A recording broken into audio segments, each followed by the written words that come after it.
안녕하세요. 수발TV 이영우 센터장입니다. 연말연시 좀 바빠서 영상을 자주 못 올렸습니다. 오늘이 2020년 구정입니다. 다시 2020년을 시작하는 마음으로 열심히 해보려고 합니다. 오늘 2020년 첫 방송이니 좀 특별한 주제를 가지고 영상을 찍으려고 합니다. 오늘의 주제는 마음속에서 걱정을 몰아내는 방법입니다. 혹 여러분 중에 2019년 유난히 걱정을 많이 하며 지내셨거나 2020년을 걱정으로 시작하시는 분은 안 계신지요? 그것이 어떤 걱정이 되었든지 오늘의 동영상을 보시고 새해에는 걱정 없는 한 해가 되기를 기원하는 마음으로 2020년 첫 영상을 올립니다. 오늘의 영상은 데일 카네기의 자기 관리론에서 참고를 하였습니다. 세계 곳곳을 다니면서 수없이 많은 강연을 해온 나지만 더글라스가 참석했던 그날 밤을 절대 잊지 못한다. 자기 관리론 중 마음속에서 걱정을 몰아내는 방법에 대해 이야기하고 있었는데 더글라스가 앞으로 나오더니 자신의 이야기를 들려주었던 것이다. 한 번도 아니고 두 번이나 자신의 가정에 불어닥친 비극에 관해서였다. 그가 겪은 첫 번째 비극은 너무나도 사랑했던 5살짜리 딸을 잃은 것이었다.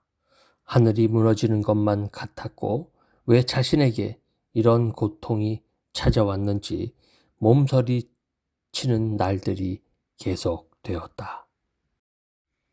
하지만 자신이 무너지면 아내는 더 힘들어질 것이라는 생각에 어금니가 부서져라 이를 악물고 버텼다.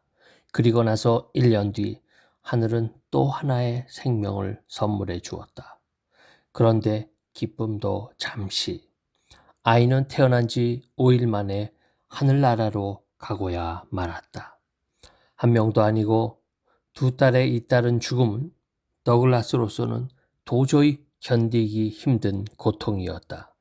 잠을 잘 수도, 음식을 먹을 수도, 어떠한 휴식을 취할 수도 없었다.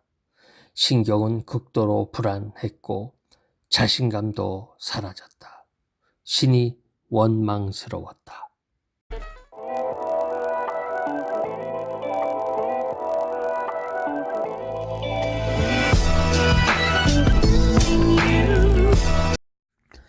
명의들을 찾아 나섰다.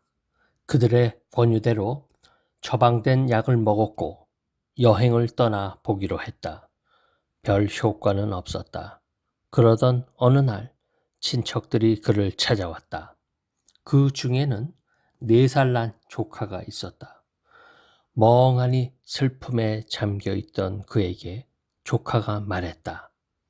삼촌, 배 만들어주세요. 그는 배나 만들고 있을 기분이 전혀 아니었다. 아무것도 하고 싶지 않았다. 어두운 골방에서 현실과 단절되고 싶었다. 하지만 순진한 조카는 끈질기게 졸라댔다. 결국 더글라스는 두 손을 들고 배 조각을 만지작거리기 시작했다. 그런데 놀라운 일이 벌어졌다. 장난감 배를 조립하는데 순식간에 서너 시간이 흘렀던 것이다. 수년 만에 찾은 생소한 감정이었다. 자녀를 잃은 고통을 깡그리 잊은 채 정신적인 편안함과 평화를 느낀 것이다. 더글라스는 세상이 달라 보이더라고요. 무기력한 상태에서 벗어난 색다른 감정이었죠. 문득 이런 생각이 들더군요. 장난감 배를 조립하는 것처럼 단조로운 것이라도 행동을 계속하면 걱정을 조금이라도 덜 수 있겠구나. 그 후로 더글라스는 매우 사소한 일일지라도 반드시 행동하기로 마음먹었다. 초기에는 다소 번잡스러울 정도로 바쁘게 몸을 움직였다. 이 방, 저 방, 집 구석구석을 돌아다니며 손질이 필요한 것들을 찾았고 책장, 계담, 방풍창, 창문 차양, 문 손잡이, 자물쇠, 새는 수도꼭지 등 수리가 필요한 물품들을 모두 적었다. 2주에 걸쳐 정리해 보았는데 무려 242개의 리스트가 작성되었다. 더글라스는 2년에 걸쳐 그것들을 직접 전부 수리했다. 걱정할 틈이 없다. 세계대전이 한창일 때 하루 18시간을 일했던 윈스턴 처칠이 한 말이다. 기자가 처칠에게 엄청난 업무량과 책임감으로 매일이 걱정되지 않느냐고 물었을 때 처칠은 말했다. 나는 너무나 바쁩니다. 그래서 걱정할 틈이 없죠. 위대한 과학자 파스테르는 평화는 도서관과 연구실에서 찾을 수 있습니다. 라고 말했다. 왜 평화가 도서관과 연구실에 있을까? 도서관이나 연구실에 있는 사람들은 세상의 원리를 찾기 위해 한 가지 일에 너무나 몰두한 나머지 자신의 문제에 대해 걱정할 틈이 없기 때문이다. 통계적으로 볼 때 연구원들은 신경쇠약에 걸릴 확률이 다른 직업에 비해 현저히 낮다. 영국의 시인 알프레드는 그의 가장 친한 친구 헤일럼이 죽었을 때 이렇게 선언했다. 절망의 늪에 빠지지 않기 위해 행동에 몰두하리라. 콜롬비아 대학교의 제임스 교수는 말합니다. 걱정은 당신이 행동하고 있을 때가 아니라 일과가 끝난 시간에 당신을 괴롭힙니다. 일을 마치고 난 뒤의 시간, 오히려 그때가 가장 위험하다는 것이다. 여가 활동을 즐기며 가장 행복해야 할 시간인데 현실은 걱정으로 인한 우울함이 찾아오기 시작하는 경우가 많다. 예를 들면 내가 과연 잘 살고 있는 것인지, 판에 박힌 삶을 사는 것은 아닌지, 오늘 직장 상사가 한 말에 어떤 의도가 있었던 것은 아닌지 등을 고민하기 시작하는 것이 바로 여유로운 시간인 것이다.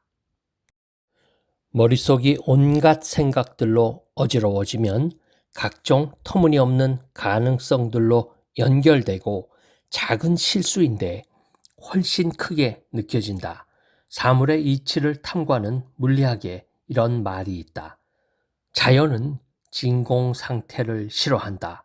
사람의 마음도 마음의 진공 상태를 싫어해 여러 감정이 몰려든다.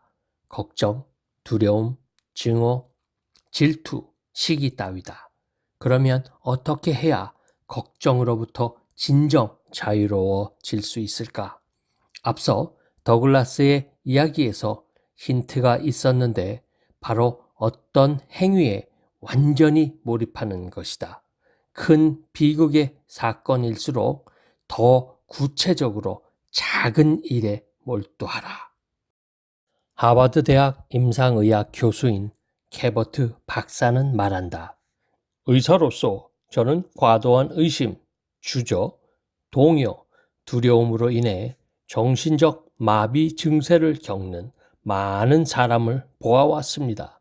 그리고 그들이 어떤 일을 통해서 치유되는 경우를 많이 보았지요.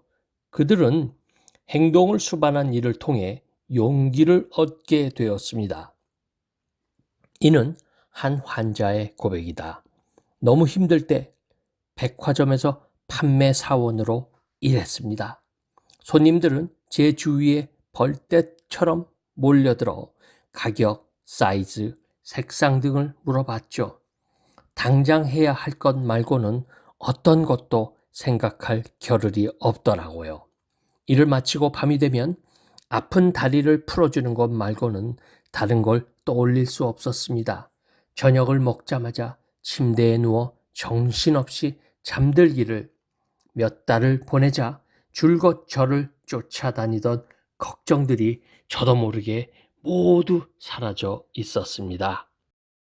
그래서 정신적으로 힘든 사람들에게 저는 쉬는 것도 좋지만 오히려 일을 더 열심히 하라고 권합니다.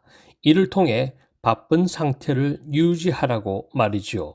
이것이 지구상에서 가장 저렴하면서도 가장 효과적인 좋은 약이 아닐까 생각합니다. 많은 심리학 연구들이 이를 뒷받침합니다. 아무리 똑똑한 사람이라 해도 한 번에 한 가지 이상을 생각하는 것은 절대로 불가능하다. 따라서 한 가지에 집중하여 행동해 보십시오. 행동으로써 부정적 감정들이 틈타는 것을 사전에 차단하십시오. 어떤가? 마음속에서 걱정을 몰아내는 원리에 대해 이해가 잘 되었는가? 걱정이 들 때마다 떠올려라. 걱정하는 습관을 버리기 위한 한 가지 원칙. 바쁘게 움직여라. 절망의 늪에 빠지지 않으려면 행동하면 된다. 자, 여러분. 마음속에 걱정이 생기면 어떻게 해야 하는지 이제 이해하셨지요? 매일 우리의 마음속에는 걱정, 근심 같은 부정적인 감정들이 안에서 올라옵니다. 그것이 무엇이든지 바쁘게 매일 삶에 충실하다 보면 걱정이 여러분의 마음에 들어올 틈이 없다고 하네요. 2020년 새해 걱정 없는 한 해 되시길 바랍니다. 오늘은 여기까지. 이상 수발TV 이영우 센터장이었습니다. 안녕.